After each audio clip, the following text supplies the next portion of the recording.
Everybody, welcome to episode 59 of Open Play Podcast. I'm here with our usual cohorts for the most part. We have Preston, say hi. Hi. Will. Hello. And Mason. Hi, Mason. Alex this week sadly has to work, so he cannot make it, so it's just going to be us to entertain you today. So hobbies. Who's been doing some hobby stuff? Anybody have anything fun to report they've been working on? So, for the event last week that I went to, I had to repair 5 Taraxi, and then by the end of the event, I had 2 more broken. It is a never-ending cycle of repairing dumbass flight stand models.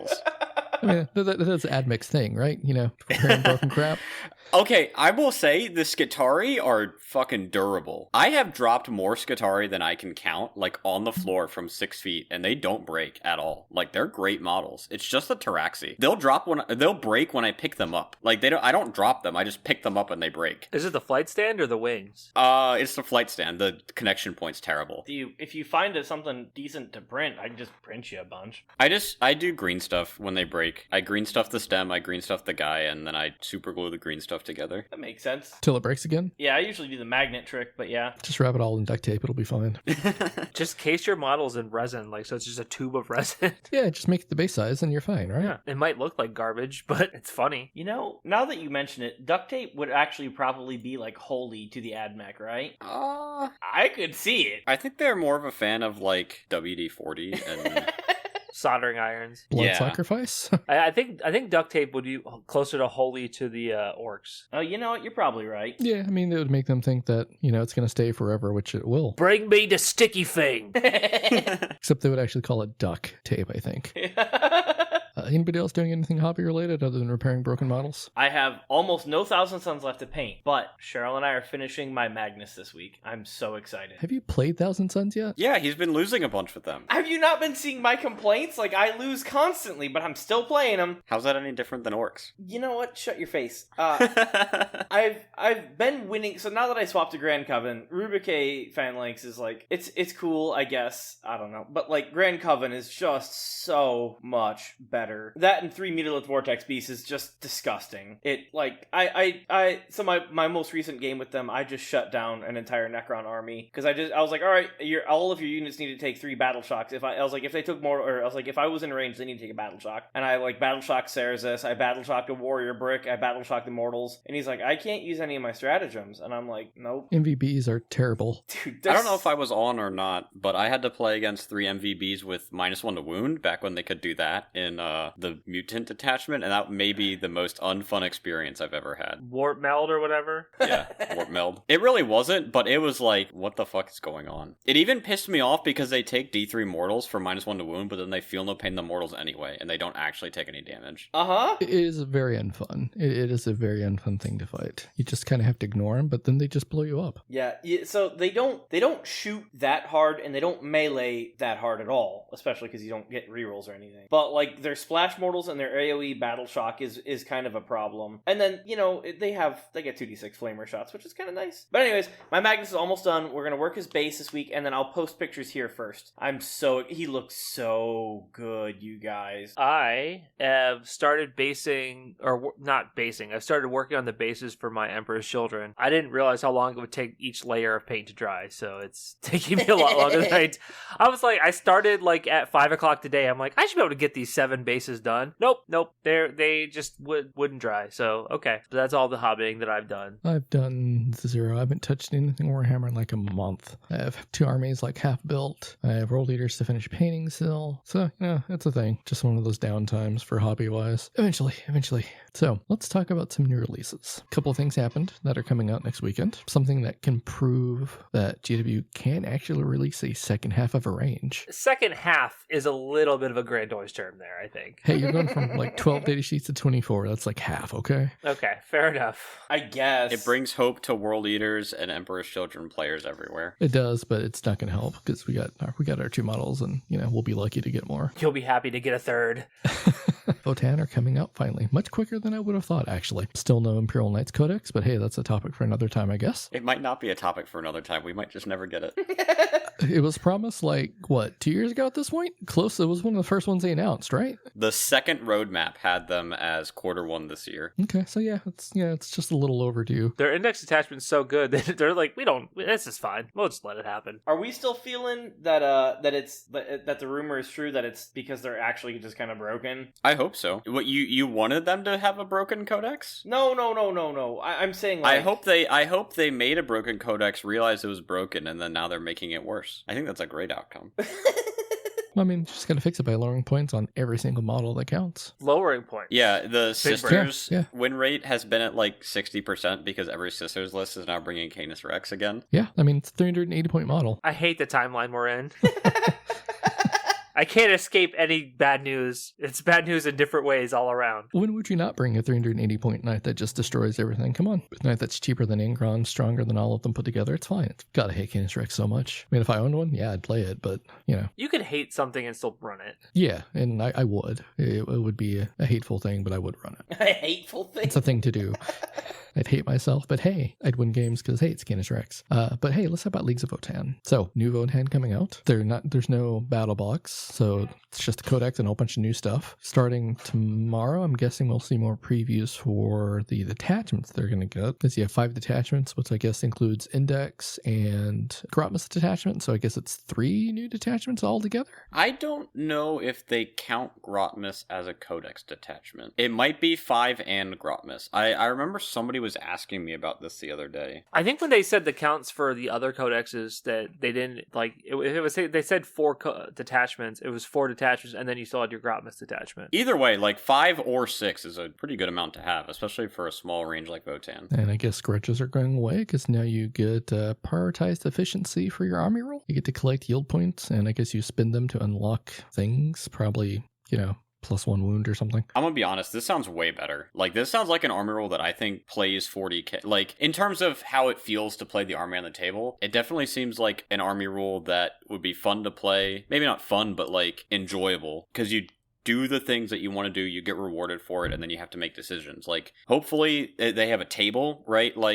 Coterie or Demonkin. And so, maybe you can spend a few points on a small buff, or you can try to save up for a bigger buff. I like that more than just every point unlocks something as you go, because there's no real decision making to be had there in Coterie. I like saving them up and spending them. And that also kind of fits with Votann, right? Because they're little trader merchant dudes. Yeah, I definitely assume that it's going to be just like the Blood Tithe points from 9th edition for World Eaters, based on what I'm reading here, and I think that is cool. So what they do to the datasheets is going to be kind of what it lives and dies with, though, because every Votann datasheet's kind of anemic right now. So if they're bad, they're going to keep being bad, and you're never going to get enough points to do anything until it's too late. So that's my concern with this new version, because the early judgment token at least lets you kind of you could pretend to kill stuff early on. I think that it was kind of a push in the opposite direction. You can kind of kill stuff. Yeah, when your opponent has 4 good units, you're I'm going to judge those 4 units. That's kind of lame. But 10 Hearthguard or Hearthkin warriors with bolters and 2 special weapons, that's not killing anything without +1 to hit, +1 to wound. So yeah, it was kind of telling when, in order to have a functional army, you had to start with +1 to hit and wound on 4 units and 4 extra command points, and then you played the same game as everybody else, and you still weren't a top army. But they've been decent. Yeah, like I said, after they got 4 CP and 4 units grudge, they played like everybody else. They were I think they were consistently above 50 for most of the edition. They have been. They're very good on WTC, and since they made that change. Before they made that change, they were butt. But they did show some of the models. So yo, I'm buying this guy. This guy's awesome. Bury, how you think, Bury or Bury? Bury. The thrice devoured. I don't know how you get eaten 3 times, but he sure did. Got this sick Tyranid on his back. He's got a tactical rock the size of him. He's got a spear the size of nuts. He has strength 12 attacks. Yeah, 5 strength 12, 10 strength 6, lone op, and return from the on a 2-up. Is he wearing a Tyranid cloak? Yes, yeah, it's that's like a Tyranid. It looks like it's like Gargoyle. it might be a tyrant guard or something like that. It looks too big to be a gargoyle. Yeah, so it's full Tyranid body stitched together as a Oh, cloak. I think maybe it's a zoanthrope. Could be Zoanthrope. It's kind of based. Like, real talk, that's... It is a Tyranid beast, so it's not multiple, according to that little paragraph. Yeah, but I mean, also, the paint job also sets it, but it's just a cool fucking model. Yeah, that spear is fucking sweet. Yeah, this dude rips, and I hope that he is good. Based on his rules, I'm pretty sure by being a load op that stands back up, I'm pretty sure he's an auto take. Yeah, lone op, stands back up, good in melee. Like, unless he's like 300 points. If he sits in like the 80 to 90 point range, Yeah, I think that's a good. It serves a good niche that the army does not have. Some guy that can go just screw off and not just die to random bolter fire. And then we have Doc Brown. Yes, this is Doc Brown, the Arcanist Evaluator. dude, the helmet looks doofy as fuck. Why is it This so whole round? model looks doofy. What are you talking about? It's like an inflated bubble is what that helmet is. Yeah, it looks like a United States space helmet like they use, in your typical astronaut. Yeah. So he has 3 modes of fire that are increasingly dangerous. Bro, he's got a bubble chucker. Oh, God. Yeah, I think basically. I'm assuming he has one non-hazardous profile, one profile that's regular hazardous, and one that like is hazardous on like 1 or 2 or something like that. That would be cool. This guy, if you painted him red, he would absolutely be an AdMech model. This- 1,000,000%. Yeah, totally. This is an AdMech model that they painted blue. But this is an abominant intelligence. AdMech doesn't respect him. This is literally the guy from the trade deal meme. Yes, it is. Yeah. Yeah. I get 60 points. You get free Overwatch or heroic intervention, which is poop. Like that's not a good rule. But Well, it depends on how good the steel jacks are. But like letting them Overwatch for free is probably not going to be worth a character. But how he lets you manipulate your yield points, that could be money. Yeah, manipulate is a fascinating word for me to see there because it's not like he gains you a yield point, right? Yep. It doesn't say. So he doesn't let you generate extra ones. He lets you manipulate them. All right. I am very curious to see what that means because as far as I can tell, right, you would think you can gain them and then you can spend them. I'm not sure where the other manipulation comes in. Maybe it lets you spend some extra because you go negative, Yeah, something like that. And everybody should have a crotch book, I guess, because, he's got a crotch book. You don't? I guess I don't. Sometimes I get bored when I'm on the toilet. But I don't want to use my hands. I want to lean back, On to the Sethonian Earthshakers. I hope these guys are not good. Boo, boo. I like the little mini tokens, but yeah. I don't even care that it's indirect. I don't like the idea of these guys. Dwarves and tank tops. Just like I don't want this. I don't want this in my life. I do like the idea of armored tank tops. Like they knew they needed some protection, but at the same time they got kind of hot. I mean, that's technically what a breastplate is. It's just typically you wear like a gambeson underneath or whatever. These dwarves don't, though. They don't. No. Well, you got to show off those guns, dude. Look at those delts. Also, like seriously, like Mason, you need to like take these pictures with you to the gym just to show you what you're training to be. just get the Do it for picture and him. like take a Polaroid of it and just like put it on each machine. Do like cable lateral races. I gotta have these boulder shoulders. Yeah, I think the model is kind of cool. I don't want them. Also, that base is massive. What is that, like a 60, an 80? That's 100% an 80mm base. That's a stupid base. Hey, could be worse. Could be 120 like the guard one. Also, the transfer sheet has 555 decals. What? I don't think you have 555 models to put them on. Oh, wait. Also, we gotta talk about the fact that they had nothing to say about these models at all. They're like, they're a deck, they shit underneath. And like, so they just start talking about like, the box comes with 2 and there's a decal sheet in there. With interchangeable base toppers. Yeah, I thought that was hilarious. They're like, they're guns. What do you want us to say about them? I mean, they kind of look like they could be drills. Like, it's drilling into the earth, even though it's not, They're dwarves. Yeah, they're gonna frack the battlefield. Yeah. Then you have the tall boys. I like these guys. Those guys look cool. Those again belong right in AdMech. Like you just paint them AdMech colors and They look like lean versions of the Castellan robots. that's Yeah. exactly Like they what I got was kind of gonna the say. same head shape, but they're lean. I do want to point out they are tall by comparison. Yes, they are. But Ironkin Stilljacks is what we're looking at, if you couldn't tell. I like the dude in the middle who's got the sword and then the gun like behind his head. Oh, that's not a gun right there. That's their crest. Yeah, it lets them do things.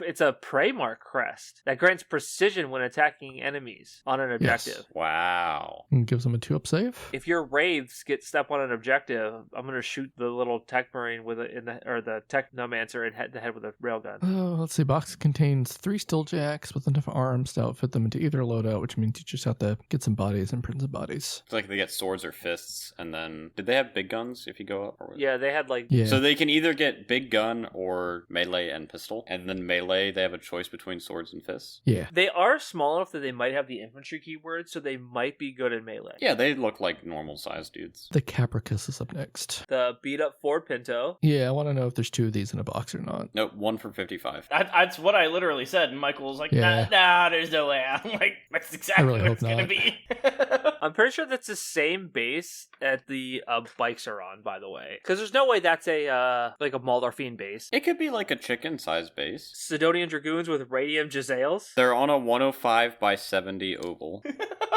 I love goofy base measurements. Dude, I didn't know this base size existed. This is wild. Okay. Yeah, because the Pioneers are on 90s by 52. Oh, okay. It might just be on that base then. So there's like another different type Yeah, of there's like a 1/2 step up between a demon engine and a big bike. So I'm still hoping we get 2 in a box. Because the bikes come like 3 to a box, right? Michael, abandon hope, buddy. Michael, how many chickens do you think I get in a box? 2? No. 1? 1? That's sad, but it's also AdMech. I mean, come on, it's the Whale Army. Maybe there'll be 1 in a box, but they'll only be $40 a piece.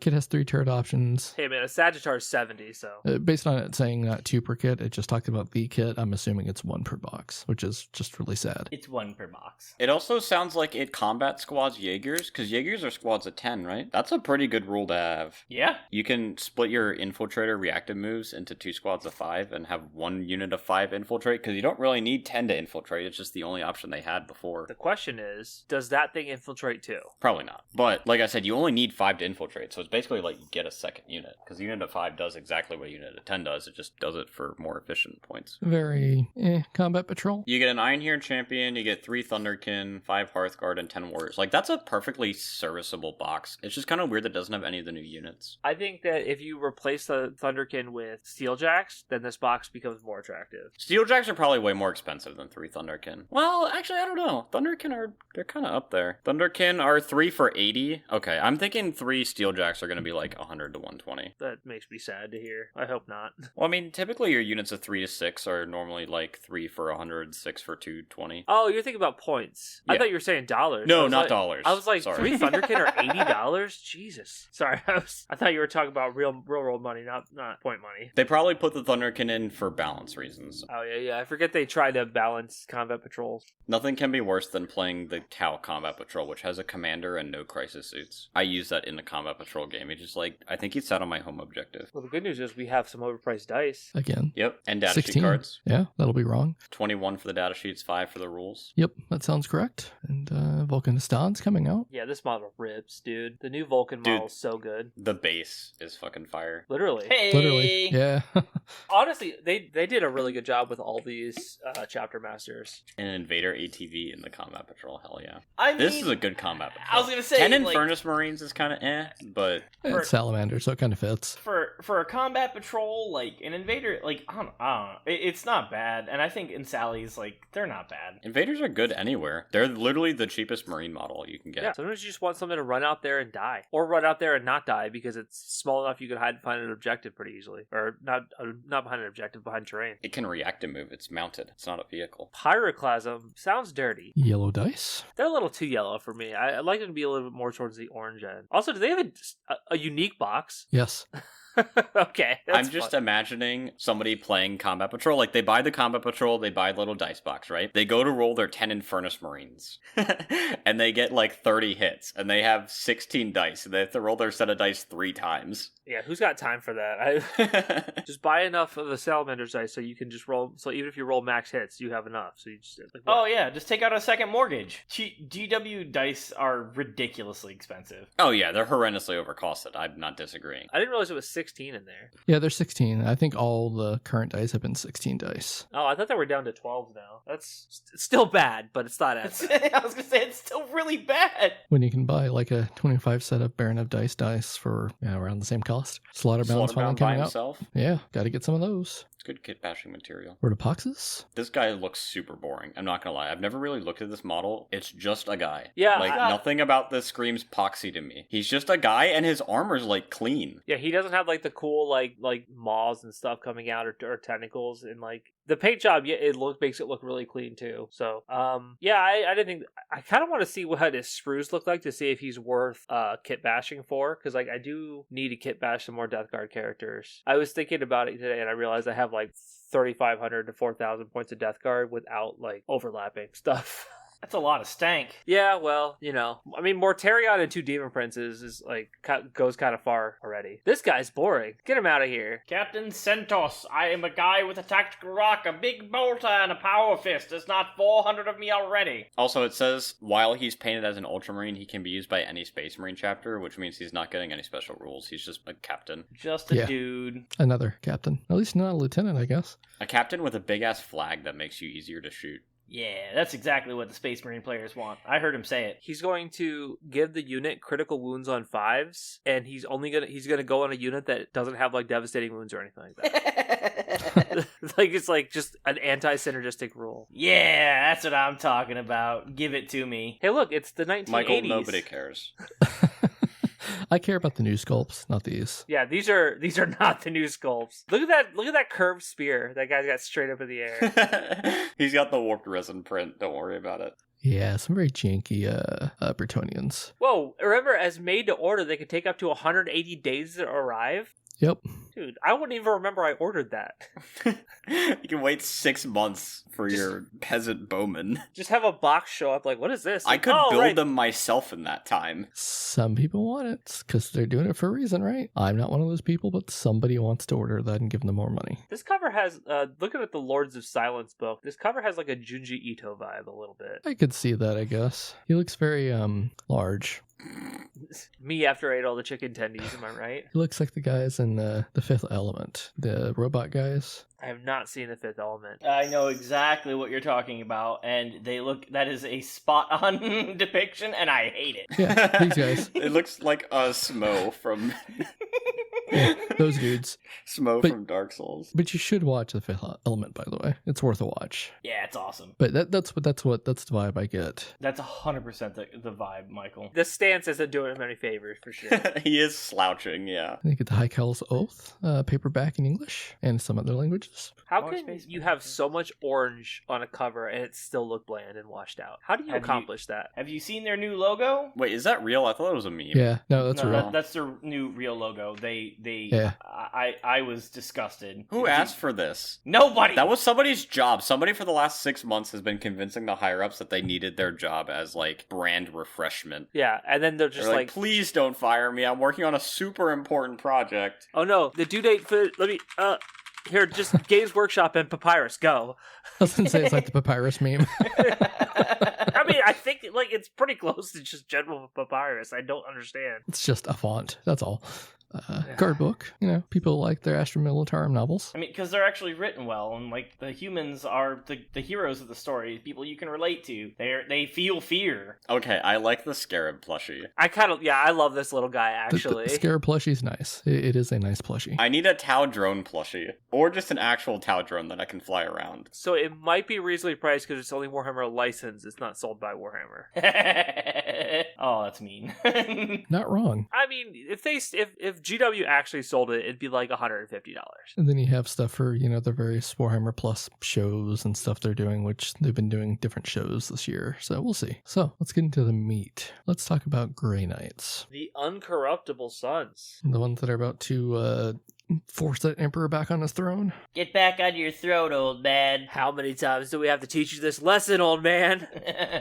So, the Grey Knights army roll is Gate of Infinity, it looks like. If your army faction is Grey Knights, at the end of your opponent's fight phase, you can select a number of units, see below, from the army that are on the battlefield, excluding units within engagement range of one or more enemy, provided that every model in those units have the ability. The maximum number of units you can select depends on the battle size. So for a normal 2,000 point game, you you can select up to 3 units and place them in the strat reserves. So, it's got a little buff. It's the same, isn't it? No, they used to have to come back in the next movement phase. Now That's true. It's also at the end of the fight phase, so you no longer have to worry about sequencing or questions about sequencing for end of turn stuff. Oh, yeah. For secondaries and stuff like that. But yeah, so overall it got a buff because being able to rapid ingress your guys is very good when so many of your guys are melee oriented. And here, we start off with the best detachment. That's kind of a hot take, I think. Maybe not a hot take. I don't think it's an obvious take. I don't think this is obviously the best one. So, if you come in via Deep Strike, you reroll 1s to hit and 1s to wound. That's decent.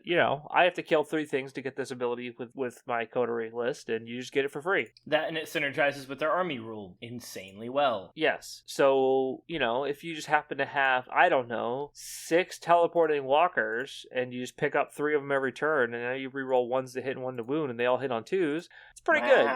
It basically means you reroll hits. I don't think they hit on 2s, unless they changed it. I think Grandmasters hit on 2. Maybe they hit on shooting. Maybe they hit on 3s and shooting. Yeah, so it's fine. Because this is really not your melee units, right? You can't rapid ingress and get this. It's just benefiting your shooting, and the only Grey Knight unit that shoots at all are Purifiers and Dread Knights. Yes, I mean if you bang a 9, sure. If you bang a 9, you're happy. But currently, the Grandmasters and the regular Nemesis Dread Knights just hit on 3s and shooting. Okay, so your enhancements are you have Banishing Wave, any Grey Knights. These are all any Grey Knights model. Each time the Bear's unit is set up using the Deep Strike ability, roll 1d6 for each enemy unit within 12. On a 2 through 5, they suffer 1 mortal wound. On a 6, they suffer d3 mortal wounds. Okay, that's nice. Probably put that on a Dread Knight because the Dread Knights are going to be bouncing around the whole time, whereas your melee units are going to be rapid ingressing and trying to hit charges. Yeah, it's just chip damage, right? Like it's you're not going to be like, oh, this is game changing damage. It's fine.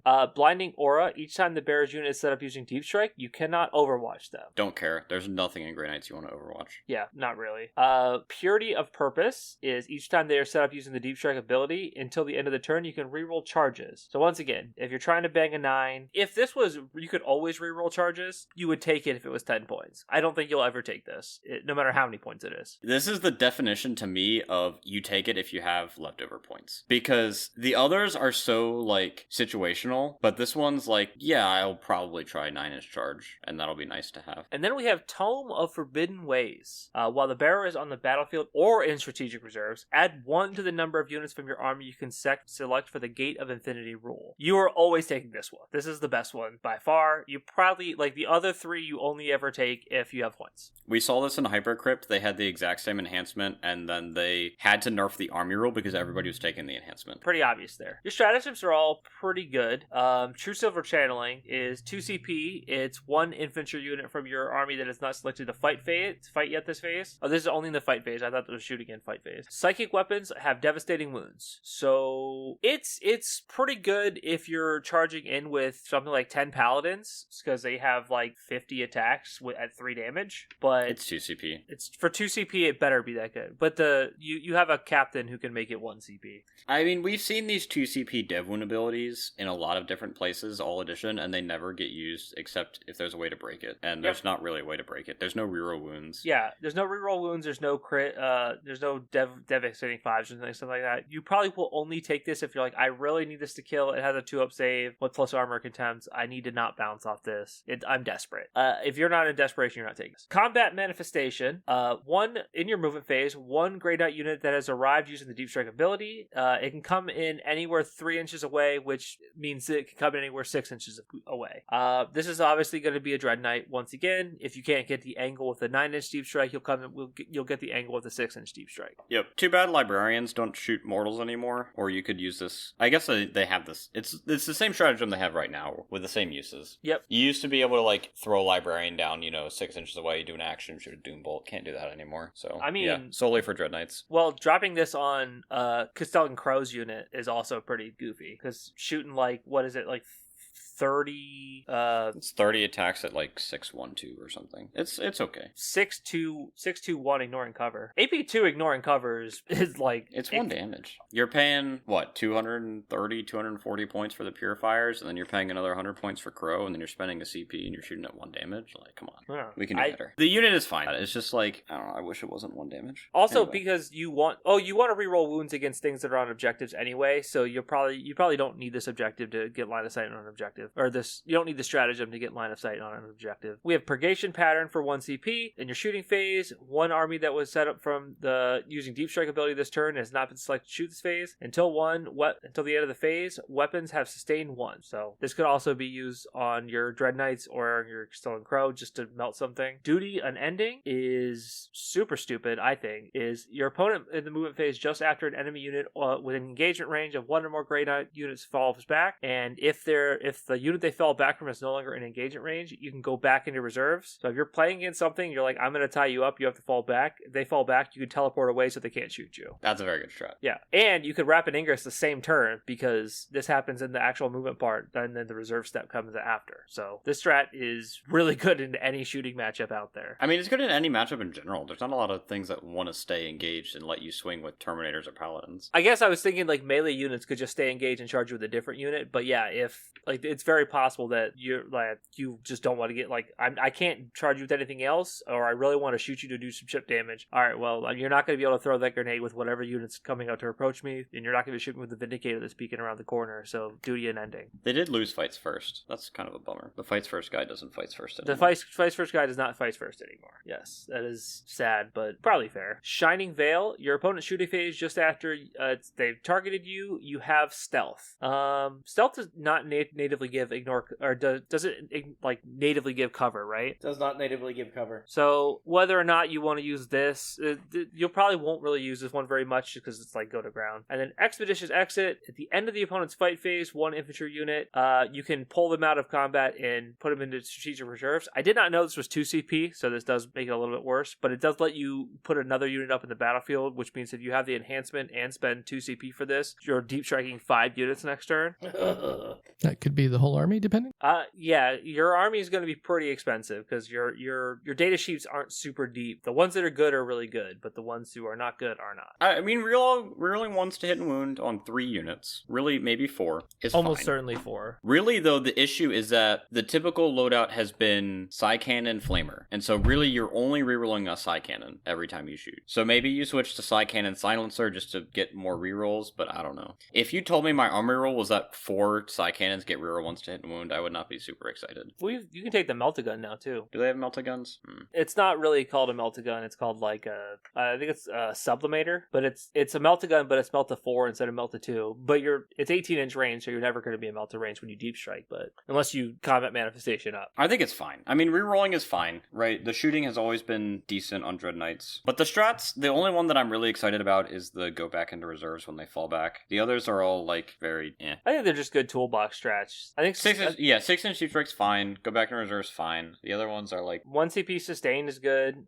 Stealth and dev wounds is kind of whatever, and then Expeditious Exit is good if you absolutely need 5 units deep strike, but you probably won't ever use it. So yeah. Again, the thing with the sustain though is you're not going to use it on Dread Knights because they get 6 shots with a Psy Cannon and I guess 1 shot with a Meltagun now. 2 so shots. It's for your Purifier brick, really, which gets 20 shots, not 30. The Crow adds the 1. They're 1 shot unless they change that in the codex. Oh, are they 1? Oh, okay, never mind. That's not as many shots as I thought. So yeah, I mean, sustain hits 1 is pretty good, but I think this one just reroll once the wound just is kind of it does what Hollow Martyrs did for the Codex, but a little bit better because it's easier to access. So speaking of Hallowed, the next up is Hallowed Conclave. Grey Knight Terminators. Units from your army that are eligible shoot and declare a charge in a turn which they fell back. So I guess if you want to run a very heavy Terminator list. Which you probably do. I mean, it solves kind of the funny problem that Terminators don't do damage, right? They don't do damage, they don't kill something, now they can still fall back, shoot and charge. It's okay. I would rather have this as a strat than a rule, for sure. Definitely. And then also you have at very least, because people can't tie you up from stop you from teleporting away, but you can't instead you can just fall back, shoot, and then charge them back. It gives you some level of damage, but it's not spectacular, but it's better than not being able to fall back and do things. So first enhancement we have is the Eye of Agirium. Grey Knight's model only. Once per battle round, the bearer can use this enhancement. If it does, you can now target the bearer's unit with the Fire Overwatch or Heroic Intervention strat for 0 CP, and you can do so even if you've already targeted a different unit with the stratagem this turn. I find it fascinating. I'm going to skip ahead a little bit here. 2 of the enhancements are locked to Terminators, and this is the Terminator Detachment, but they did not lock this one to Terminators. So you can Overwatch with a Dread Knight or Heroic with a Dread Knight for free, which is okay, especially when the Dread Knight gets the Heavy Flamer. I wouldn't take this if it was more than 10 points though. Yeah, also it's weird that they didn't specify that that you can only use the heroic intervention stratagem if you've already used it. That's the only one that little clause applies for, because obviously you can only overwatch once per turn regardless. But like they didn't change that rule, right? You can still only overwatch no matter what rules you have. You can't overwatch with multiple things. I would say the enhancement overrides that rule, because that rule is specific to the Overwatch restrictions. Like, it's in the Overwatch stratagem restrictions that you can't use it more than once per turn. So I would say this enhancement overrides the restrictions that are built into the strat. Next up is Inescapable Judgment, Psychic, Grey Knight's model only, again not locked to Terminators. Each time an enemy unit within engagement range of the bear's unit falls back, the bear can use this enhancement. If it does, roll a d6. On a 2 to 5, the enemy unit suffers d3 mortals. On a 6, it suffers d3 plus 3 mortals, and the mortal wounds are psychic. Can I say how funny it is that they labeled an enhancement as psychic? Like, why do we care?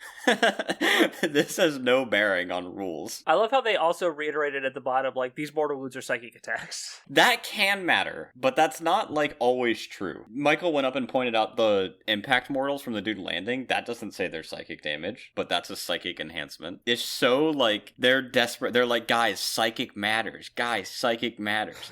This keyword could not exist on the enhancement, and nothing in the game would change. It would be the exact same.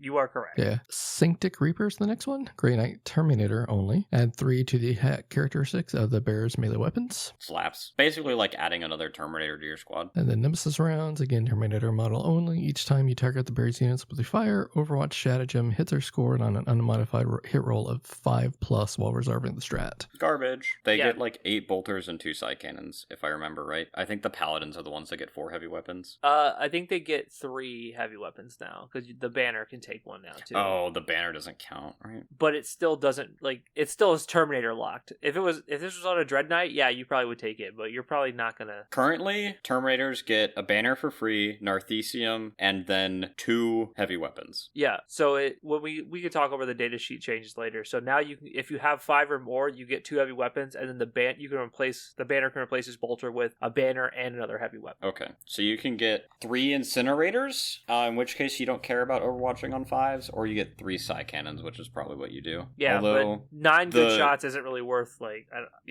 the foot side cannon is way worse than the mounted side cannon, like, significantly. And it doesn't ignore cover. Right, that's part of why it's way worse. It's basically 2 worse AP. Yeah, I guess you're averaging 3 hits per silencer. Or no, sorry, that's a silencer, not the side cannon. Disregard what I just said, it's terrible. Anyway, moving right along. First strat is Giants of the Battlefield. 1 CP, happens in the fight phase. Target 1 Grey Knight's Terminator unit from your army that has not been selected to fight this phase.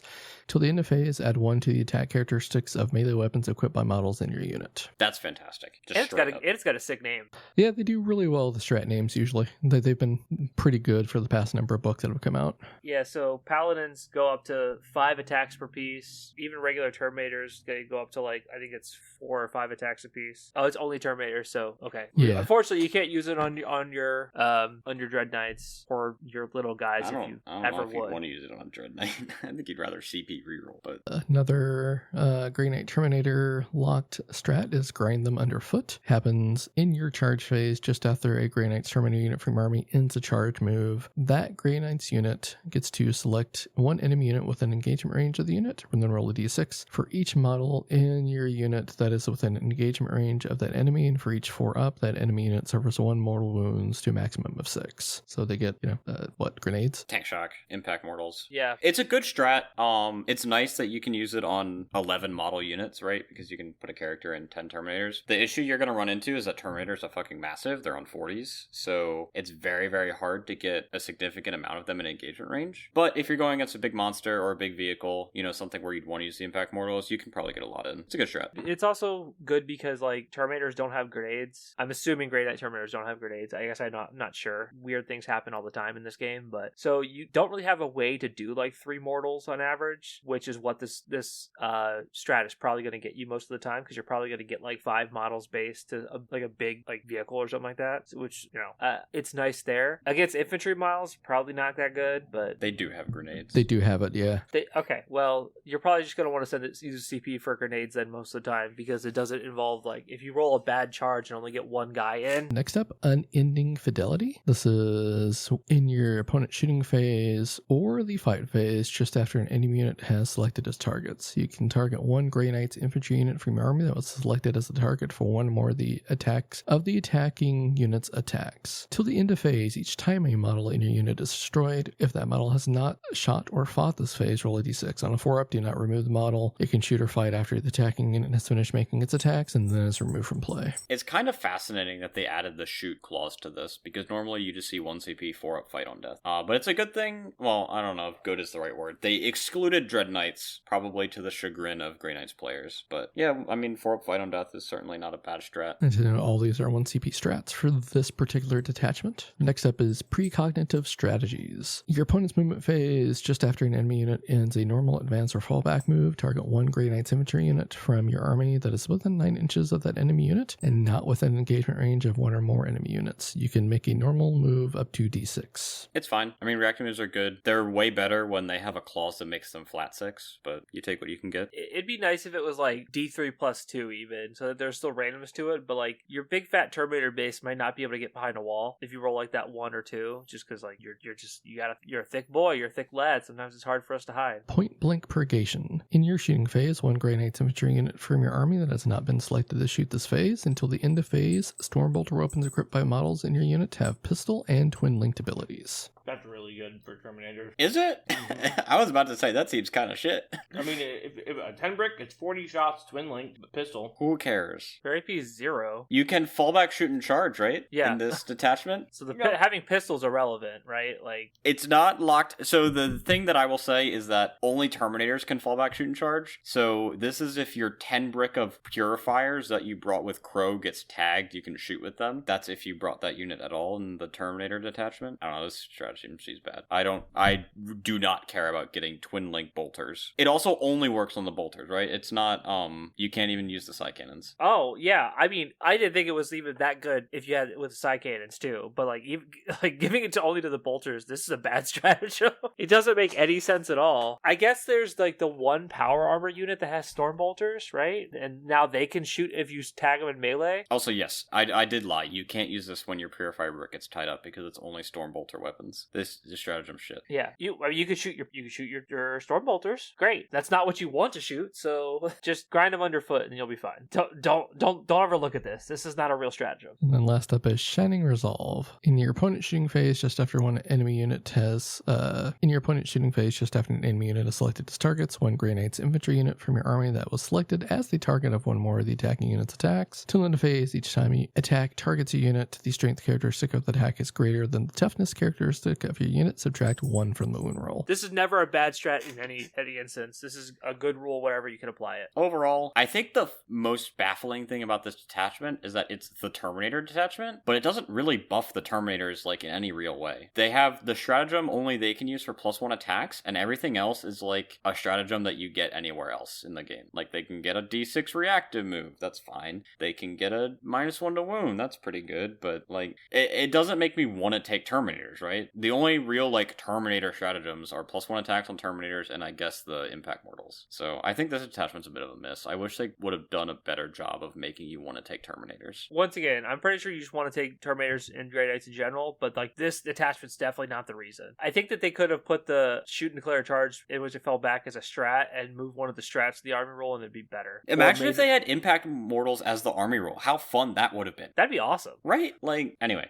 this is my pick for the best attachment. So anytime a Grey Knights unit is selected to fight, they take a leadership test, and if they pass, they can choose either sustained or lethal on their psychic weapons, which is most of them, if not all of them. I don't know if there's any weapon you're realistically taking that's not like a Nemesis Force weapon. Yeah, I'm gonna check the Nemesis Demon Hammer, but I'm pretty sure that's also psychic. I don't know, though. Oh, Dreadfists are not psychic. Oh no. Whatever shall we do? Okay, yeah, the Demon Great Hammer is psychic, which is the one you take.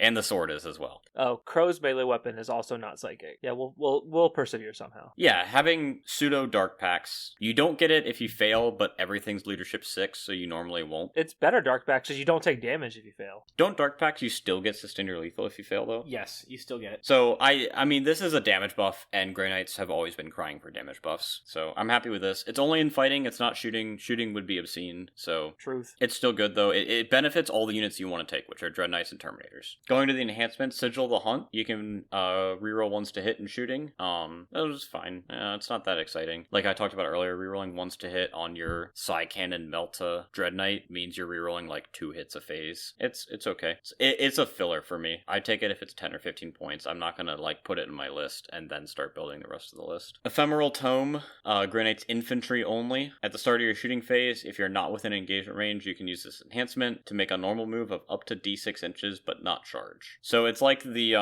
little T-Sun spell that they've had. It's okay. Temporal Surge. It's good. It's good if you like absolutely need to advance somewhere to do an action, or like you need like an extra like inch or two to get a range. It's weird, but yeah. It's not bad. If it's cheap, I think you'll see it. Yeah, again, it's a filler you throw in at the end. It's not one you start with, I don't think. That's 10 or 15 points to me. If it's 15 points, you might see it. If it's 10, you'll probably see it. 66 Seal. Grey Knight's model only. In your shooting phase, each time a model in the bearer's unit makes an attack, improve the AP by 1. This is a fantastic enhancement. It's great on anything that can take it. It's great on paladins with heavy weapons. It's great on Dread Knights.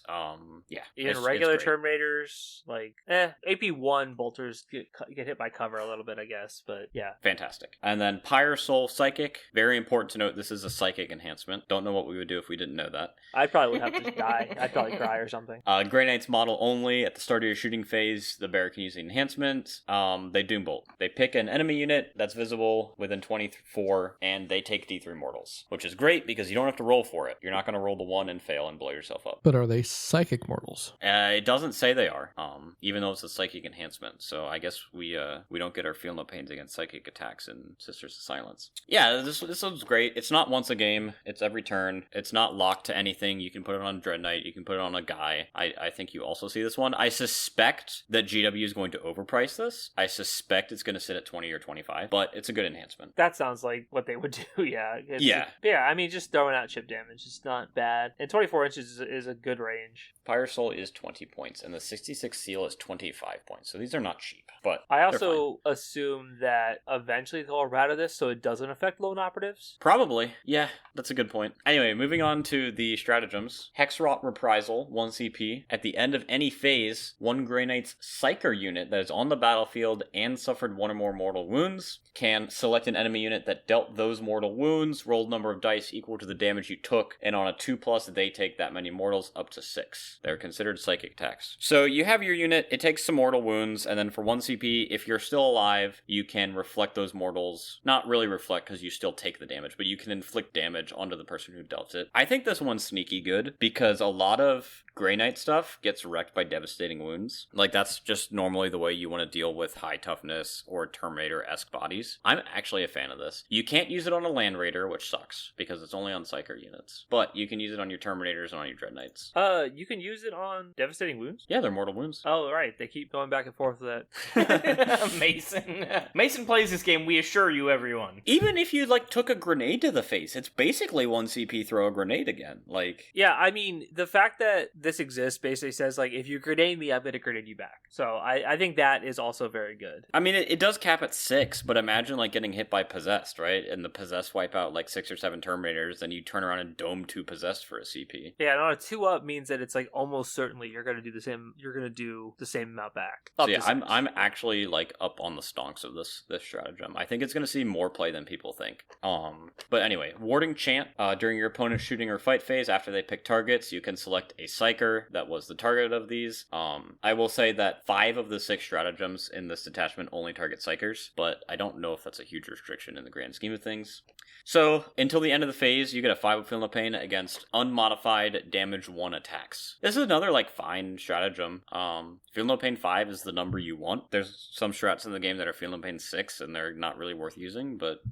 Feel No Pain 5 is a noticeable damage prevention tool. Like, I would hate this strat. Playing AdMech, right? I would say 80% of the weapons in my armor damage 1. Yeah, I think right now where the meta is, with Knights being where they're at, I don't think it's super useful, but, like, I mean, Votann Codex Codex is about to come out. There's a decent bit of damage one, like chainswords and stuff like that, and Black Templar and stuff like that. I don't know about Space Wolves, so it's only one meta change away from being a 5-up field of pain against the majority of the stuff that's going to kill you. And for the record, pretty much every body in the army that's not a vehicle is a Psyker unit. Yeah, it's really just not the vehicles, because even the Dreadknights are Psykers, and the Dreadnought, the Venerable Dreadnought's a Psyker, I believe. Well, it's good. They put him in the combat patrol. They had to buff him. Yeah.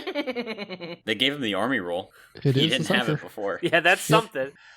Chaos Bane, this one's worthless in your shooting phase. When you shoot, your ranged weapons get anti-chaos 4-up. Next. I mean, it has a niche scenario, right? Your Stormbolters getting anti-demon 4-up is, like, not that bad, because volume of saves on big demons is what kills them, but the stratagem is useless otherwise. I hate the stratagems that are anti-faction. I was about to say the same thing. Like, I hate... First of all, anti-Space Marine does not exist, right? There's no anti-Imperium. There's only anti-chaos and anti-Xenos. Yeah, I don't like that also, because it's obviously a huge disproportionate benefit for the Imperium, but I'm like, I don't want to feel bad that, like, oh, you just happen to have a stratagem that's bad against everyone except for me, and I'm playing against you, so I just get to have a bad time because of it. Celerity, funny enough, matching one of the rules from Librarius. They're reusing the names here. 1 CP in your charge phase, a Psyker infantry unit can advance and charge. Fantastic rule. Terminators advancing and charging is certainly something that's good. And then 1 CP for Circle of Sanctuary. At the start of your opponent's movement phase, you can pick a character model from your army, and they cannot set up reinforcements within 12 of your character. Unfortunate timing on this one, because it's at the start of the movement phase, so they get to move the units wherever they think. The niche that I would have seen is they think they can do an action near you, right? And then at the start of the reinforcements phase, you spend your CP, you say, actually, you can't drop there, you can't do your action, whatever. But now it's like they know where the bubble is before they move anything at all. You have to call your shot, and calling your shot stratagems generally are not that great. And then finally, Shadows of Anarch. The best stratagem in the game got renamed. This is Mists of Deimos. In your opponent's movement phase, after they end a normal advance or fallback move, if a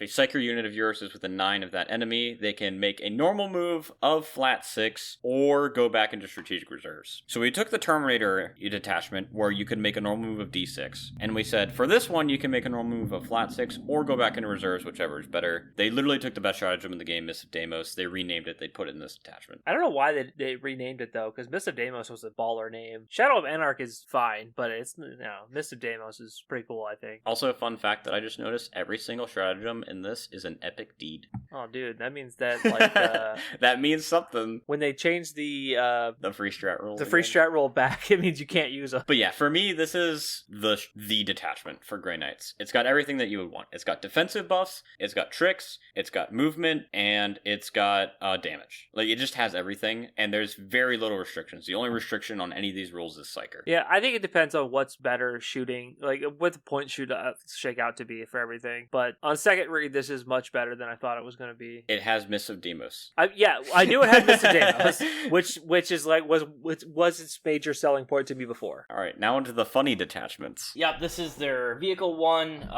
This is so it's called Mailed Fist. Each time a Grey Knight's vehicle unit from your army advances, do not make an advance roll. Until the end of phase, add 6 to the movement characteristic of model that unit. Until the end of the turn, ranged weapons equipped by the model have the assault ability. I mean, obviously this is very good with the Grandmasters and the Land Raider Redeemer, the staple Grey Knights unit of the edition. That's what I was gonna say. You might see this pop up with 3 Land Raider Redeemers for hilarity.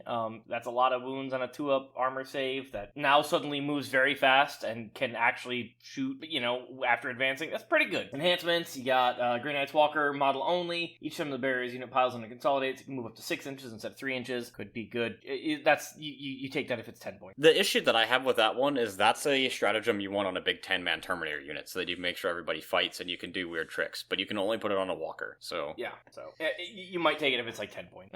Grey Knight's infantry model only. In your movement phase, each time the barrier unit disembarks from a transport, until the end of turn you can reroll charge rolls made for the unit. Obviously, if you have assault ramp, that's not bad. That's not bad at all. You might see that. They're probably going to cost it. I'm calling 25 points for that. Michael? Let's see.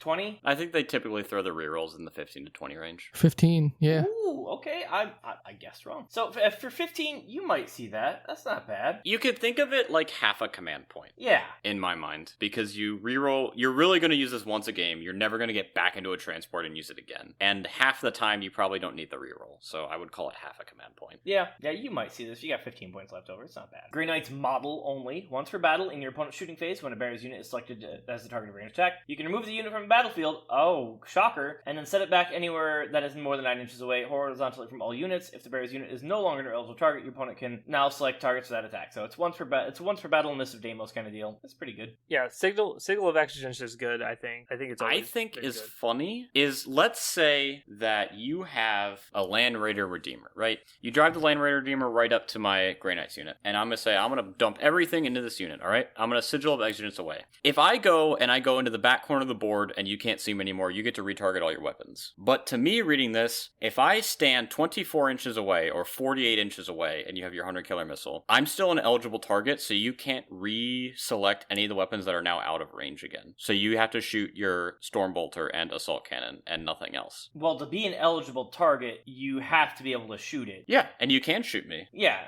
So, you can force them to split fire. Well, no, they don't get to retarget the weapons that are out of range.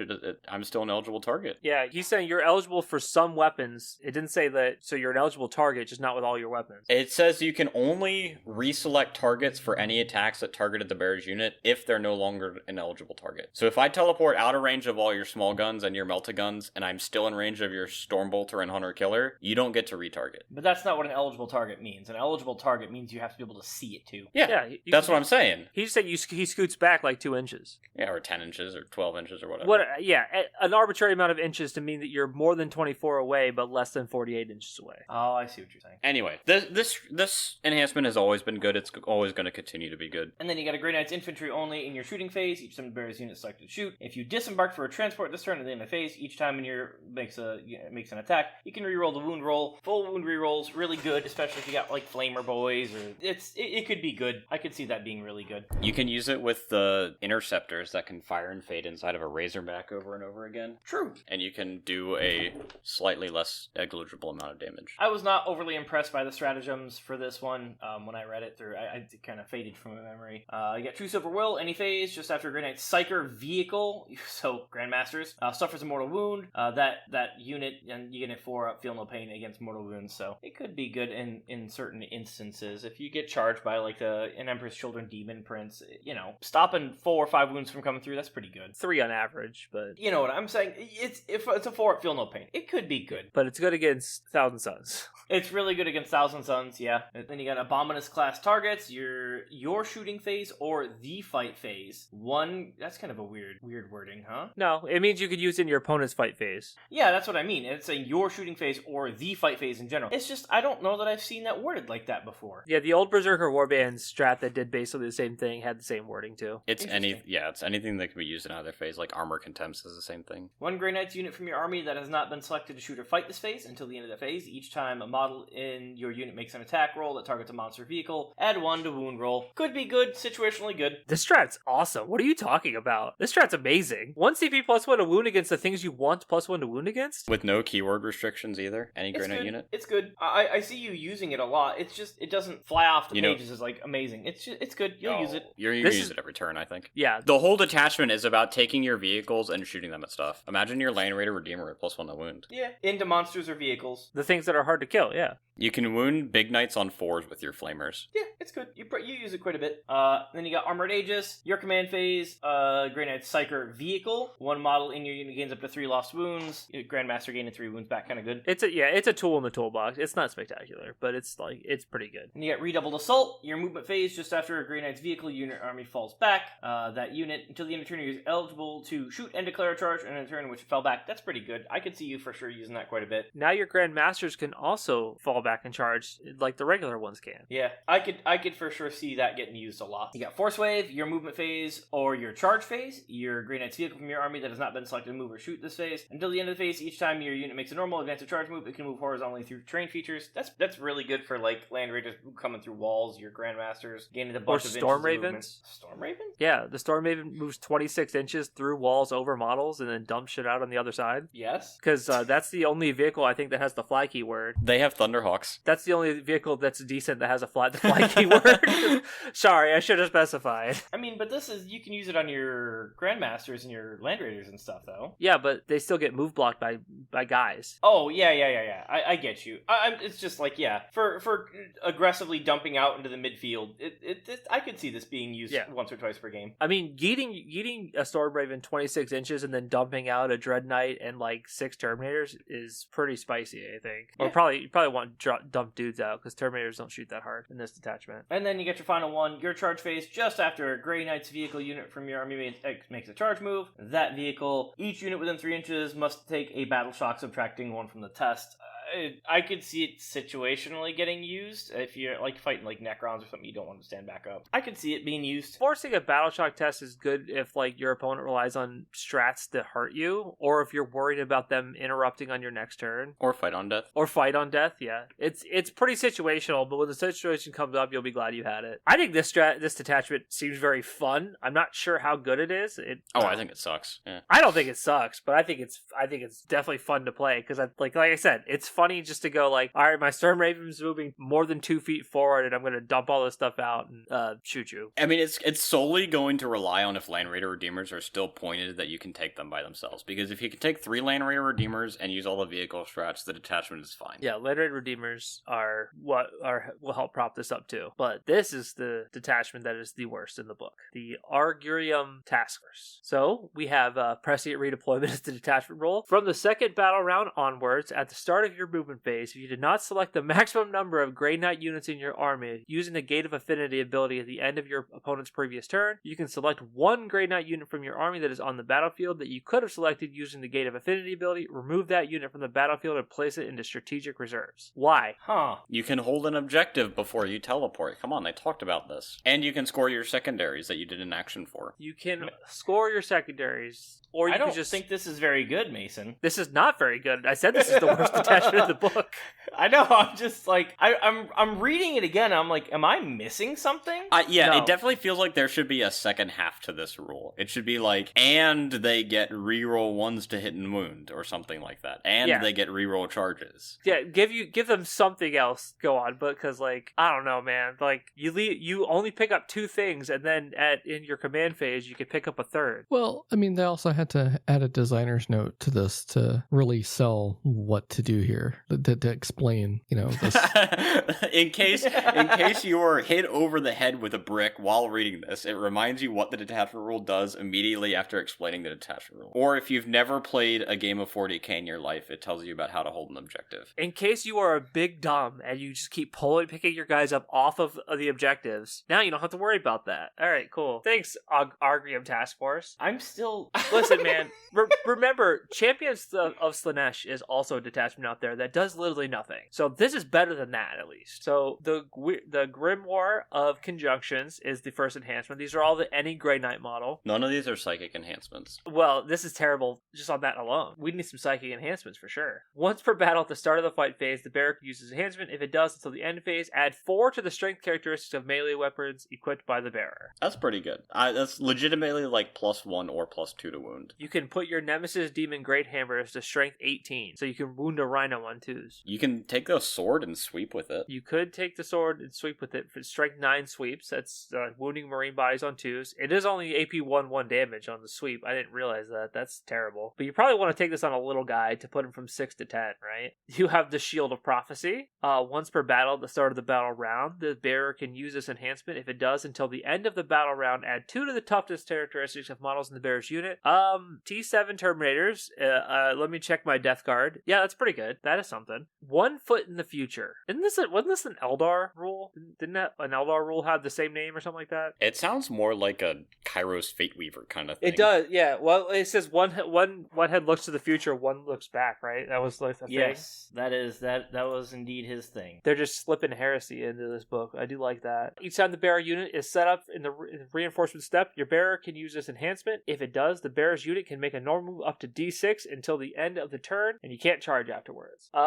If you really need to be 8 inches away, but you can't be because you can only be 9 inches away, you can just flick your model up to a D6 inches or something like that. Okay, yep, that is one of the rules of all time. It's basically like the Thousand Suns thing again, but with a better timing. Is it a better time? Yeah, deep strike and then charge seems worse than, well, I don't know. Well, you can't charge. Yeah. So the end of the reinforcement step versus the beginning of the shooting phase is like the exact same timing. It's like you need to you like the angle is screened out, so you drop this guy just to get the extra D6 just to get a better angle. I'm not sure what else this would be for. This is making me laugh. Our listeners are gonna be like, I don't think that they like this detachment very much. Hey, listen, we're just 4 guys with the internet with opinions. The Doomseer's Amulet. Each time the bearer's unit is set up in your reinforcement steps, so not when you rapid ingress, you can select one enemy unit within 12 inches and visible to the bearer. They must take a battle shock test, subtracting 1 from that test. That's nice. That's nice, dearie. If you could rapid ingress and make someone take a battle shock test, that almost is decent. Like, obviously, it's still huge variance and stuff like that. But, like, that, we could almost fuck with that. But, like, it's your turn. So they're just going to be unbattle shocked on their turn. So, okay. But they can use it every turn. It's not once a game.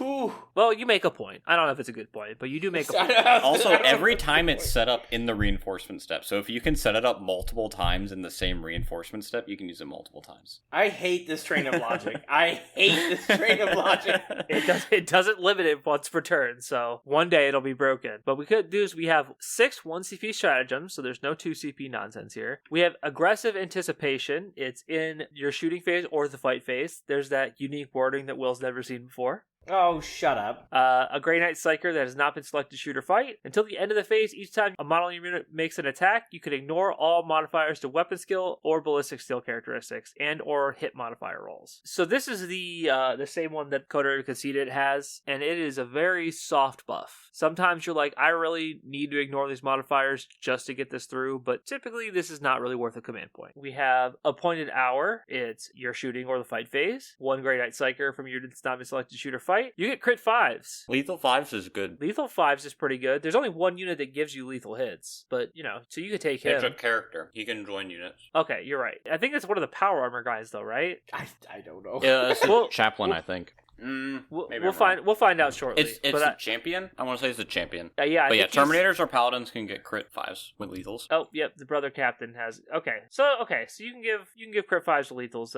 That is not actually not bad. I thought it was only on power armor guys that he gave. I thought you could only join power armies. Forewarned evasion. Your opponent's shooting phase or fight phase just after the enemy unit has selected as targets. 1 Walker, Texas Ranger from your army that has selected one or more that was selected as one or more of the targets. -1 to hit. So stealth it's basically stealth, but like they don't want to give you the keyword. Okay. Necessary end. It's the fight phase just after your enemy unit has selected as targets. 1 infantry unit from your army that's selected as the target of one or more attacks the attacking unit. Till the end of the phase, each time a model unit is destroyed, if that model has not fought this phase, roll 1d6. If the result is greater than the current battle round number, do not remove the destroyed model from play.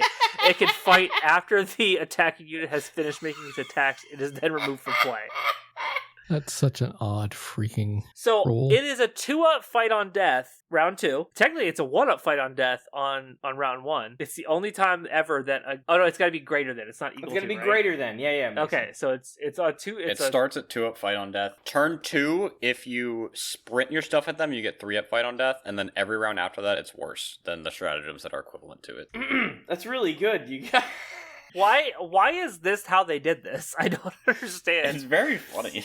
It's really good. Like you're gonna charge me turn 1, I'm fighting you for sure. Like almost like 5 out of 6 guys are gonna punch you right back. Listen, okay. Turn 1, the opponent goes first. End of turn 1, you pick up your Terminators. Then in bottom of turn 1, you charge them, and you can't fight on death because you've already fought this phase. But then turn 2, you get 3-up fight on death. Whoa, dude! Now we're cooking with Prometheum. I like your style, Pit. Why is this not a 2 CP strat? Come on. Yeah. Honestly, this is too powerful. It should be 3 CP, I think. I'm glad they restricted it to only infantry. Imagine if your Dread Knights could fight on death on a 3-up. Yeah, we can't have a Dread Knight fighting on death on a 6 on turn 5. 6-up fight on death. CP cost should also increase every turn.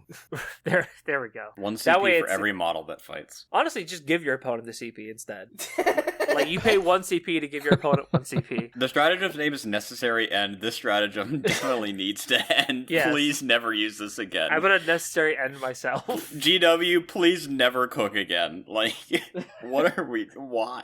Like, we're gonna make a new and interesting rules interaction here, and it's like, this is the rule. This is your precursor to 11th edition. I'm just telling you. This is going to be all over 11th. Redirected Strike is the end of your command phase. 1 Grey Knight Psyker unit that is not within engagement range of an enemy.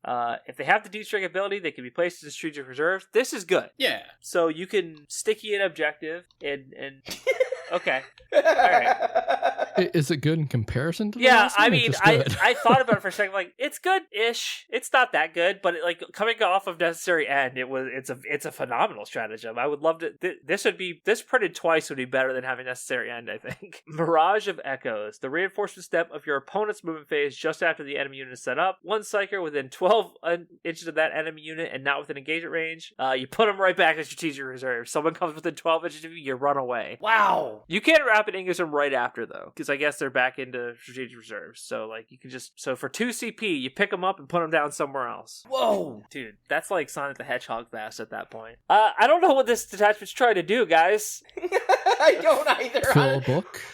We've read the whole thing, and I'm like, I mean, what did you do? It's here to be filler? Really? It tells you absolutely no way to build your list. It tells you in no way in which you should play the game. It tells you should stand on objectives. You're right. It tells you that you should run at the opponent really, really fast so that you can make use of your fight on death stratagem before it stops working. Just sacrifice huge chunks of your army. You'll get to fight on death. If you bang a bunch of 9-inch charges and then your opponent interrupts and fights you, you can fight them right back. Woo!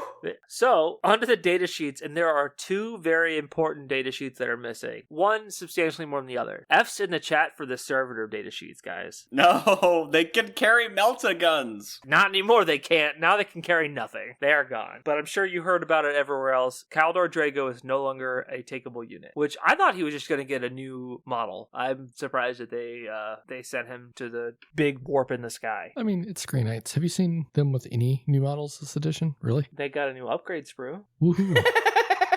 Amazing. You're just slapping them in the face at this point. Did you think about that before you spoke? That's not a new model. That's a new weapon option for an old model. And that weapon option's not good.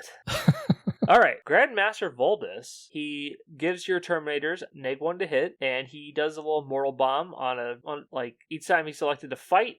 So it's not at the start of the fight phase like some of the other better ones. So you kill him before he activates, he doesn't get it. But it's you roll a d6 on a 2 through 3, they take 1 mortal wound. On a 4 through 5, they take d3. On a 6, they take d3 plus 3. He did gain 1 wound. Both his abilities are psychic. Dude, so I'll have a feel no pain against the -1 to hit for sure. They really just wanted to slam that psychic word in there whenever they got an opportunity, huh? Well, if you look at the next guy, he only has 1 psychic ability, and Voldus has 2 psychic abilities, which means he's an extra powerful psyker. Yeah, well, he's a Grandmaster, that's why. Well, so is the next guy.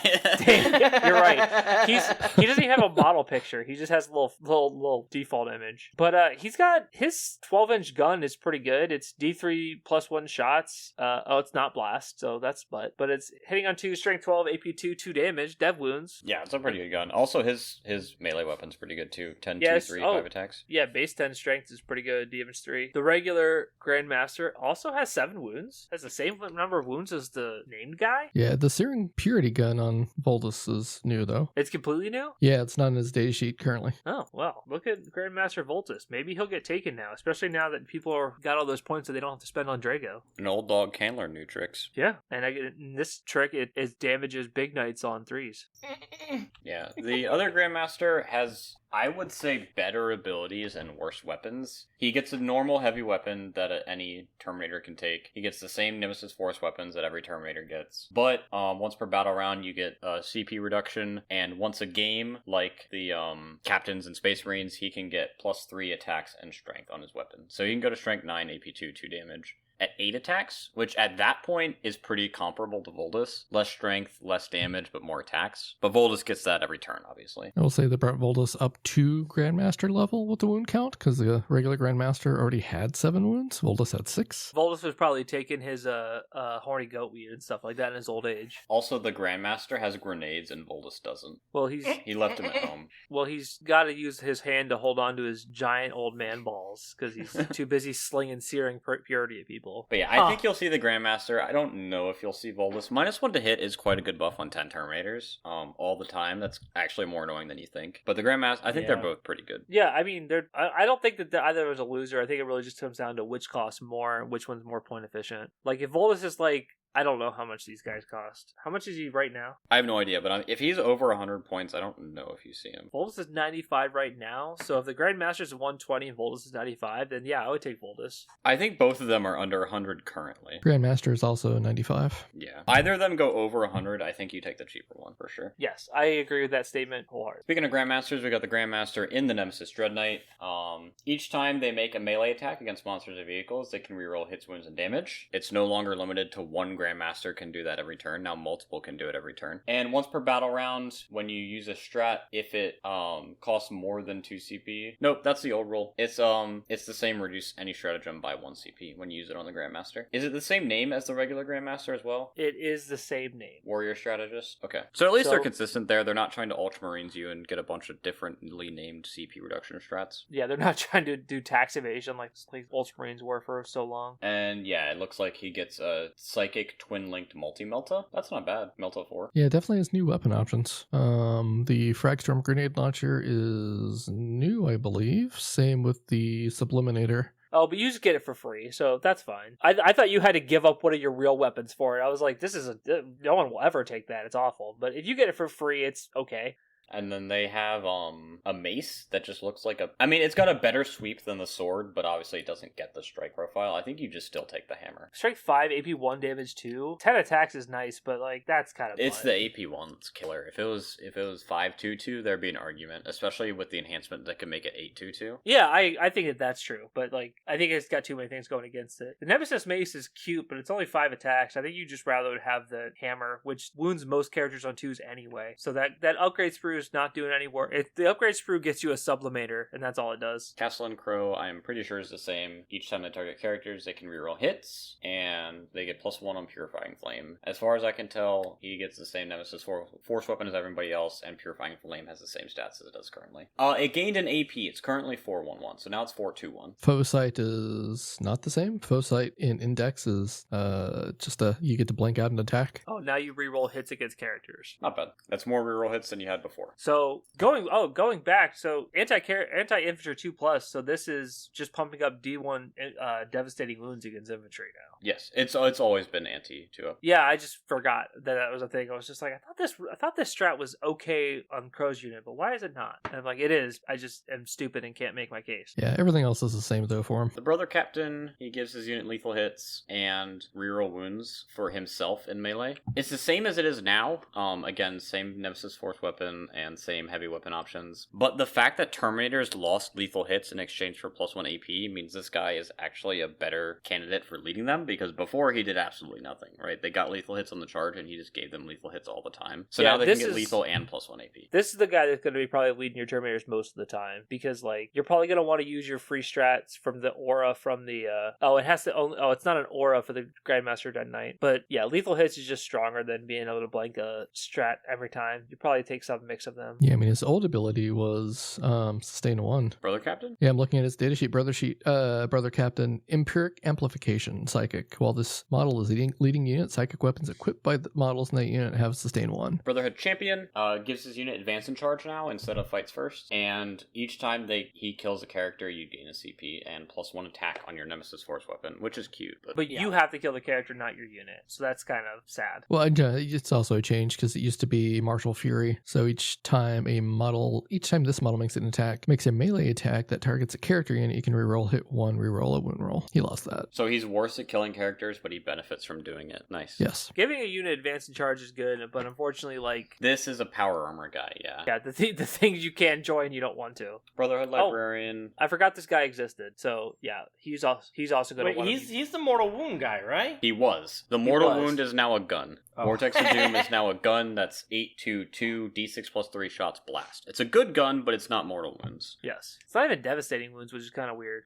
He gives your unit 4 up feeling pain against Psychic, like all librarians does, and 18-inch loan up. Which again is different from his previous. Sancted Could was the same, but he had Vortex of Doom beforehand. That was in your shooting phase, you can select one enemy unit within 18 inches invisible to the Psyker, excluding loan up. If you do, roll 1d6 on a 1, Psyker's unit suffers d6, 2 to 5, suffers 2d3, and on a 6, suffers 2d6 mortal wounds. Yeah, so he used to crank out a lot of mortal wounds, and now he does not. 18-inch loan op is pretty decent, though. And then all the psychic tags in this book, having a 4-up feeling of pain against psychic attacks with this army is pretty good, I think. I think it's funny that his resistance to psychic attacks is not a psychic ability. Like, does that make sense to anybody else? It's a piece of war gear. It's his psychic hood, but they don't call it that. How does it help the rest of the guys, though? It's like Magneto's helmet from X-Men. It attracts it all to his brain. Yeah. Alright, Tech Marine is still a Tech Marine, don't care. It's the worst kind of Tech Marine because he doesn't get angry if you kill a vehicle. He just gets the heroic or Overwatch for free. Or no, he gets the heroic hilarious. for free. So you're going to say, if you're going to charge my Tech Marine, if you're going to charge my Nemesis Dread Knight that's right next to me, I'm going to heroic into you, and then you can kill my Tech Marine too for free. Like, why is this guy around? The Chaplain also might be the only Chaplain in the game that doesn't give +1 to wound. Instead, he gives you reroll charges in an army that desperately wants +1 to wound. He used to have +1 to wound. He does not anymore. Aren't Chaplains not allowed to be Psychers? Well, he is one. Yeah, but like, isn't that like not okay? I thought that like Chaplains were there to like stop, like to prevent witches who won't go crazy. I thought that's what they were invented for. We don't need to get back into the lore of this, but I just think it's kind of, I like when I saw Chaplain in here, I was like, do they always have Chaplains? And they did. Well, don't like, Black Templars have Chaplains? And they don't do Psychers. Yeah. I guess that's not helping my argument. But they, Yeah, I was like, I was like, I don't know. All right, I just thought it was weird that he was a Chaplain Psycher. Strike squads, they get Psychic Sticky. It's like regular Sticky, but it has the Psychic tag to let you know that they definitely care about Psychers. That's so weird. Yeah, they just really wanted to add that tag as much as possible. Like, we don't have enough psychic things in the game. Add some more. You will take at least one of these guys, maybe two. Yeah, I mean, they still are the same thing that they always did, which was cheap bodies with Sticky. Cheap in quotes. It's still Grey Knights, but most cheap bodies don't have a 2-up save. Yeah. Paladins got a pretty interesting change. It used to be that Terminators were the guys that tried to do damage, and Paladins were the guys that tried to be tanky. Now they both try to do damage. So Paladins get +1 damage on the charge. So their Nemesis Force Weapon goes up to 3 damage on the charge. And I believe that they get 4 heavy weapons. Yep, for every 5, 2 Paladins get to get heavy weapons. And then they also get a 5th on the banner. Yeah, so these guys just crank out damage. So they also get Narthesium, which they did not have before. So they will go to OC2 with Narthesium, damage 3 in melee, and 5 heavy weapons. That's a pretty good squad. If I'm not mistaken, they're hanging out at around 500 points for 10, though. Yeah, there were 430 before, yeah. So with the character, they'll break 500 points probably, but... And I'll be the first to tell you, I tried to make it the 10-man brickwork in Thousand Suns. It's just too much of an investment. And I think Thousand Suns Terminators are borderline better than this, because I have neg 1 to wound all the time. And I had access to neg 1 damage. Purifiers, I think they have the same rule they did before, which is reroll 1s to wound or reroll all wounds on objectives. They get their Purifying Flame, which went up in AP, and that's about it. You know, it's still a fine unit to take with Crow. They don't really do enough damage to be worth taking by themselves, though. So the ability is definitely better in the Codex, because the index ability is not that. Basically, the index ability is add 1 to the hit roll if it's below starting strength, add 1 to the wound roll if it's below half strength. Yeah, 1,000 times better, because you don't have to lose half your squad for it to go off. The Venerable Dread got a glow up. It's a Psyker character, and it has the army rule. And 2 inches more movement. Yep, it also got a buff on its ability. I do know about this because I have actually played against this guy. So in your shooting phase, after it's shot, you pick something that you hit, and until the end of the shooting phase, everything from your army gets reroll ones to hit against that. It used to be an aura of reroll ones to hit, which sounds better, but because the guy didn't get the army roll, didn't get the detachment rule, and couldn't teleport, he actually just like couldn't buff anything at all because he had to walk around. So they had to buff this guy because they put him in the combat patrol for some asinine reason, but at least he's more playable. Because some people like models that were made 20 years ago. It's fine. And to think, for Space Marines to copy the strength of this guy, they have to spend 80 points on 5 dudes. Because 5 incursors also give +1 to hit for the whole army if they shoot something. Terminators, instead of getting lethal hits on the charge, they now get +1 AP when they hit things that are not monsters and vehicles. So 4 attacks at 632 instead of 4 attacks at 623, which is what Paladins would be getting. And they also lose out on 2 heavy weapons. They get 2 per 10 plus the banner guy, and they have Narthesium. They are OC3, so they get an extra OC over Paladins, but they do not hit as hard generally, and they are cheaper. So these are your anti-infantry, and Paladins are going to be like your big damage, which is a definite change from before. Yeah, I mean, marginally cheaper, but cheaper. I mean, right now, Index costs us 400 for 10. They're also battle line, so in theory, you can take 6 units of them. Not that you would ever be able to afford 6 units of Terminators, but... You can now take these in 4s, I believe. 4s, 5s, 9s, and 10s. I think they changed that. Oh, well, you could probably take 6 units of 4 and then take no special weapon. Oh, you could still get 1 from the banner guy. Interceptors, they still have the same rule. They can fire and fade. It's a neat thing. They do move 12, and a 12-inch fire and fade is very good, but they've always been pretty expensive for that because they're Grey Knights. They're paying for their 2-up save. Yeah, I mean, you probably could take like 1 unit of them just to kind of just to get around places and do actions or whatever, but you already teleport. That's the thing. You just teleport strikes around. Yeah, for 50% of the cost. But these guys got a little doofy backpack. Purgation Squad, thank goodness they changed the rule, because for a long time, especially at the start of the edition, they had to keep nerfing the Purgation Squad. They had the pseudo indirect, where if another unit could see a unit, they were allowed to shoot it without having line of sight. And so they would do like the weird indirect flamer stuff, and then they nerfed indirect flamers, and then they nerfed indirects on 4s, and blah blah blah. Like they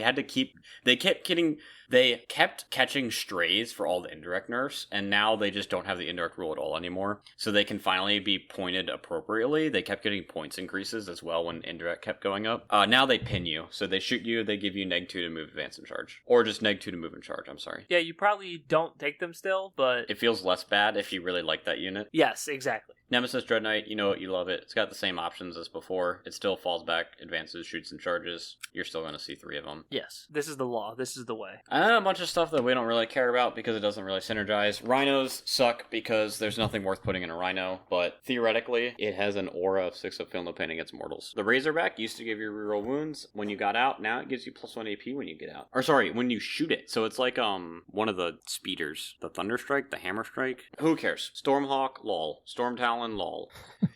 What? Flyers, come on. As I was saying, the Storm Raven, they've canonized the fact that the Storm Strike missile launcher on this is just better. That's very funny to me. They specifically wrote an FAQ in the last balance data slate to say, yes, it has the same name as the weapon on the Space Marine Storm Raven, but it's supposed to be a better gun. Yeah, they could have just changed the name. They didn't. Okay. But you're shooting 2 strength 10 AP3 D6 +2 missiles at somebody, and while carrying around a Dread Knight and 12 dudes. You can carry the Venerable Dread, right? Oh, you can't carry a Dread Knight? Oh, that's not as good then. But you could take a Venerable Dreadnought, and that is You fine. could. It's in a combat patrol, so you can take it. Fake points. Fake points. Yeah, I mean, for me, the interesting is Paladins at 480, but Terminators at 420. Like, that's a pretty significant gap between the two of them. Redeemer 285, supposedly. Land Raider falls in line at 240. That's what all the others are, really. So I could believe that. The strikes at 5 for 120 is so heartbreaking. Yeah, that's rough. Do they have a unit that's under 100 points? They have characters and vehicles. They have no bone-out They don't characters, have right? like a unit. No. Yeah, you have to go to agents for that. Five henchmen will stand on your backfield and like it. Okay, so interceptors are only 10 points more than strikes, but they don't sticky and they're out OC2. Yeah, I mean, you'll always have at least 1 or 2, at least 5 or 10 strikes. If you don't want to shell out for a second unit of what are the guys that stand in strike squad? Yeah. You could just buy a rhino and start them in the rhino and have the rhino run into the backfield and stand on your home. But if the rhino's in the backfield, how are your units going to get a 6-up feel no pain against mortals? Or psychic attacks, sorry, not mortals, psychic attacks. Yeah, only mortal. I think it's mortals caused by psychic attack, isn't it? I don't think it matters. No, it's against mortal wounds. 6-up field of pain against mortal wounds. So, well, we could somehow figure it out. Man, that smokes my army. That's 6-up. 1 in 6 wounds just go away, so it never comes back. As long as you're standing wholly within 6 of the rhino. Okay, that's just mean. Somebody at GW is mean. Bro, okay, Will, hear me out. I'm listening. You know those center objectives where they don't go behind the wall? You can put your unit of 5 or 10 guides on the center objective, and then you can put the rhino behind the wall. And the rhino's safe, but it provides the aura of mortals protections to the guys on the objectives so that you can hold it. Holy crap, that's so good! The secret tech right there. You heard it here first. I can't finish it. If you just roll 6s, you won't take any damage from mortals. Or if you just have dice that are just all 6s. I mean, come on. Or, well, they don't have to all be 6s. Some of them can just have 2 6s on them. Well, if that happens, then you get asked to leave an event. Oh, only if you get caught. What if I flush my dice down the toilet? Well, if they float, you won't be able to flush them, though. What if in a year I then get to come back and play at events again? And people just don't have to play me if they don't want to. Anyway. Yeah, let's not get into that. We just covered like 3 different totally things there. Yeah. I love it. Be a good person. If any of that offended you, you can reach out and talk to me about it. I'll be sure to note your name down. Which is a good segue. Join the Discord. Go to Preston's house and talk to him. His address is 147. Okay, so... overall, I think so. This is just Will. Like, I don't know. I'm not as experienced as like Preston, but like overall, I'm not super impressed. I think that Grey Knights are going to suffer the same fate, kind of, that my Thousand Sons do.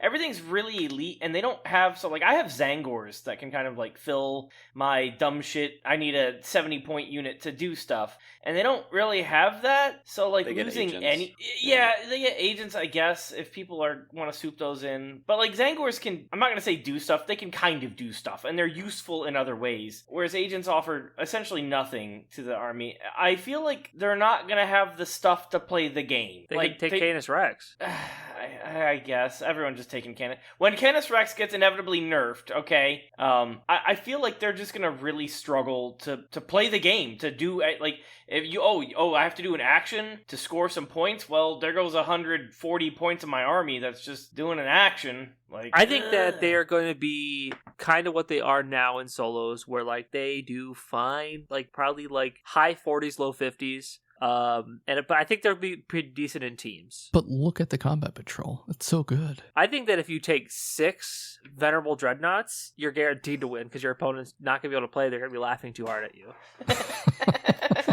No one's even going to argue that you're cheating because you're taking non-battle line units, because they're going to be like, well, I mean, all right. You know, I said it before. I think I even said it on one of our episodes, but why in the love of God did they just not give them new Terminator sculpts when they have new Terminator sculpts for everything else just about? They could have given them a shoulder pad upgrade sprue. Because Matt Ward no longer writes there, so Kaldor Drago got written out, and, you know, it's not even canon that he wrote his name on Mortarian's heart, so, you know, they're not getting as much Matt love Ward as is rolling in his grave that that Drago's not in this book. He's not even dead. He just jumped in there. He's like started rolling around. I mean, if you like the army, cool. Go buy some strikes boxes, because those boxes build like every unit they have. So I mean, cool. Just buy like 6 of those boxes in your set. Yeah, I mean, I don't think this is a bad army. I just think that it's hyper elite, which means that if you misposition your guys, you're going to be super punished and be really sad about it. And I think that if you're playing against an army that can't deal with 16, 10 wound bodies, whatever the hell the profile is on a Dread Knight, then T8. Yep. Well, that's not great. Anyway, I think that if you're playing against someone who can't deal with 6 of those bodies, then yeah, you're gonna just walk over people. But as soon as you start dealing with people players who have enough anti-tank to deal with that, all right, hopefully Mr. Demos puts in work for you. I think the complaint about this codex, if there is going to be one, is that the army has not changed in any real way. The army largely has not undergone any change whatsoever in the last year or so. Like, they haven't gotten any real points changes. They haven't gotten any real rules updates. Grotmas gave them a little bit of fun because they got to know what it was like to reroll hits. But by and large, the codex has not changed the army at all. And maybe you should argue that it shouldn't, but I feel like if I was a Grey Knights player, I would be looking at this and I would be bored, maybe a little bit. I think after like 3 to 6 months, if they are done figuring out which of the new detachments are good, and GW still like hasn't given them new models, hasn't updated any of the rules, really, all the points are basically the same that they've been for the last year, I feel like you're going to be a little disappointed. So from an outside perspective, the codex seems fine to me. Like, it's a fine codex, the rules are pretty good, the detachments are like serviceable for sure, but I feel, and people can talk about this if this is true or not, I feel like if I had been playing Grey Knights for the last 2 years and I saw this, I would not really be excited about it. I can agree with that. It's I not don't exciting. necessarily think that Grey Knight players are eat and go with this codex. Yeah, it's a little bit more of the same. And also just the whole sprue debacle still. So I remember,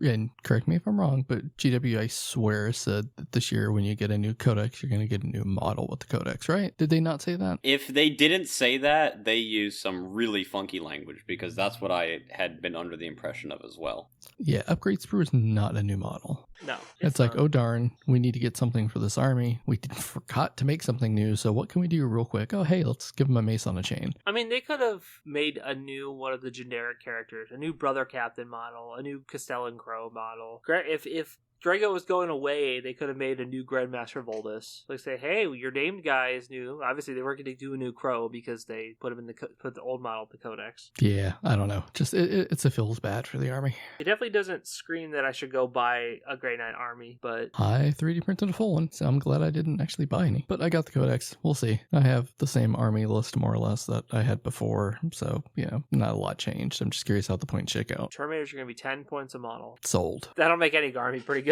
Overall final thoughts? It's a B tier codex. It's not like an army that you should expect to just walk over if you haven't played it before. But I think that it is like, I wouldn't expect it to put up gangbuster numbers at the at GTs and stuff like that. Other than that, I guess that's really all we have to say about it.